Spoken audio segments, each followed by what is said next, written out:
There are a multitude of setups you can work with in Skyblock, like combat setups with the rarest enchantments and weapons, mining setups with incredibly rare tools, and farming setups with elusive reforges. But what's the rarest possible setup in the entire game? To find out, we'll have to build our own from the ground up.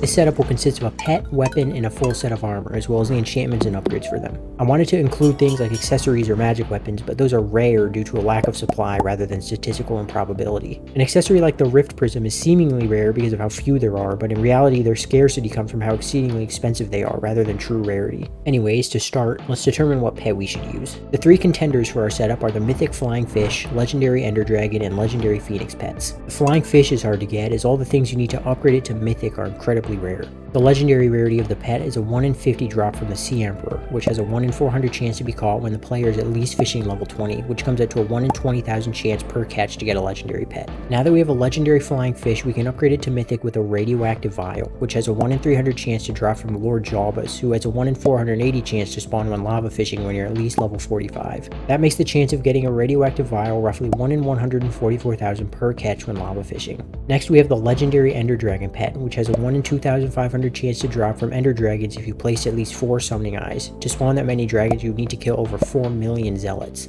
Lastly, we have the legendary Phoenix pet, which is simply a 1 in 30 million drop from any mob. Because of the absurd rarity of the legendary Phoenix pet, it's by far the best option for our setup.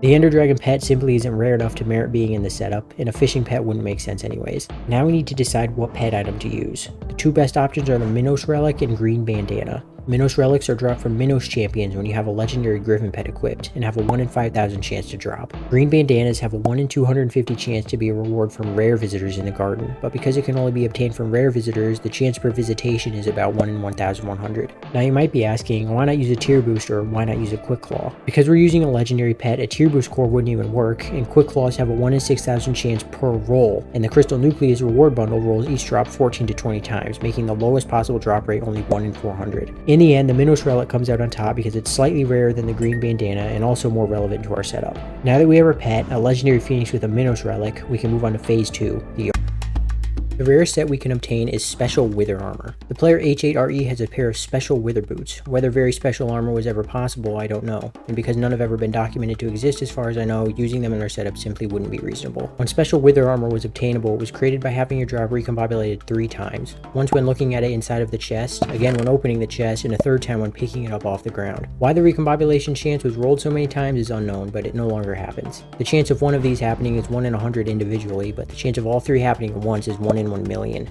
Let's assume that we're doing M7 rather than F7, as M7 has higher drop rates for armor pieces. Because withered chest plates can appear in both obsidian and bedrock chests, the chance of getting one comes out to a 1 in 104 chance per run. Assuming we're re-rolling chests, we can cut this in half to 1 in 52, so the chance of getting a special withered chest plate would be 1 in 52 million runs. Because the chest plate is the rarest piece in the set, it's safe to assume that we would have dropped all the other pieces by the time we get one. To get a near 90% chance of getting a special chest plate, we would need to complete about 141 million runs. At world record speed, every run it would take a little more than 1,400 years. If you've seen this video by MashClash, you might be asking why my number is so much lower even though we were calculating the exact same things. Well, in his video, he somehow made 88 million runs at 5 minutes each take 101 million years. Anyone with a pair of eyes can see how this is wrong, but I guess he never did.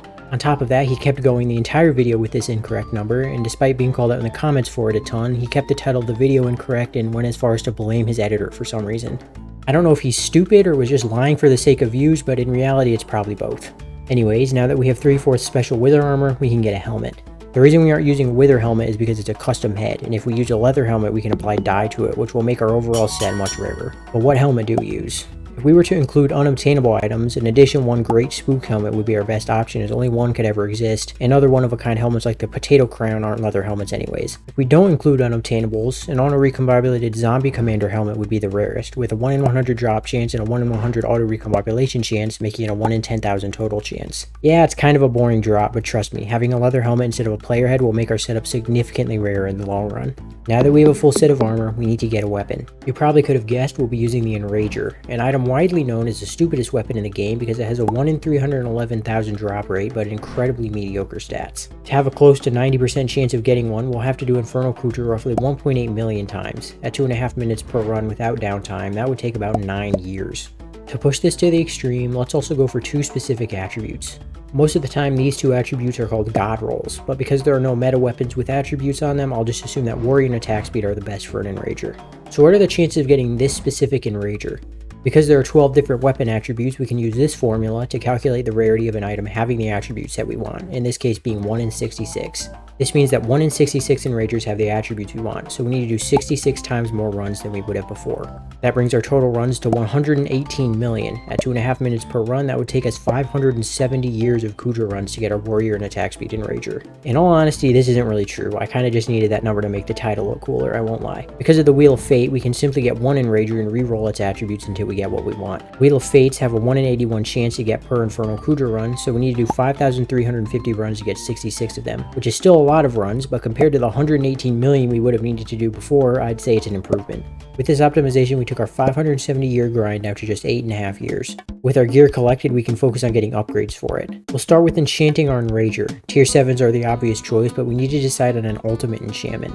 The two rarest ones are Fatal Tempo and Chimera. Chimera is obtained from Minos Inquisitors with a 1% drop rate, and with the Enderman Slayer level 9 perk, the chance of one spawning from a monster burrow is roughly 1 in 71. That means from any monster burrow, the chance of getting a Chimera is about 1 in 7,900, meaning we would need to dig up about 126,000 monster burrows. Assuming each monster burrow takes 10 seconds, it would take about 15 days to get a Chimera 5 book. Fatal Tempo is a rare drop from Kudra. On the Infernal tier of the boss, the drop rate is 1 in 738. At 2.5 minutes per run, that would take 21 days, making it slightly rarer than Chimera. Now that we have an ultimate enchantment, we need to get our tier 7s. We need 15 tier 7s in total, and the chance to get any tier 7 from experiments is 1 in 100. With the Enderman Slayer level 8 perk, that chance is increased to 1 in 89, and if we do the maximum 3 experiments per day, we can expect 1 tier 7 every 29 days. Assuming we don't get any duplicates or enchantments we don't need, it would take us about 435 days to get all 15. Realistically though, we can expect duplicates and such, so if we account for those, it would take closer to 50 years for a near 100% chance. But if we stick with an average chance rather than near 100%, we can cut that 50-year grind down to just 3. Now that we have a fully enchanted Enrager, we can also enchant our armor.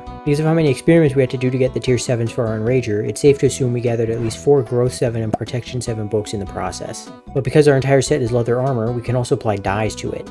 The two rarest dyes currently in the game are Cyclamen and Tentacle dye.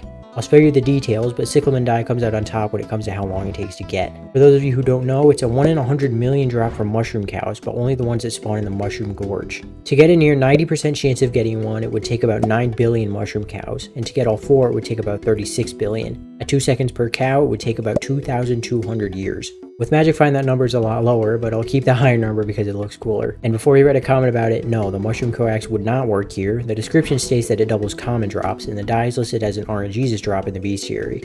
Now that our armor is dyed and enchanted, I'd say that we can call this setup complete, and it only took around 4,200 years to do.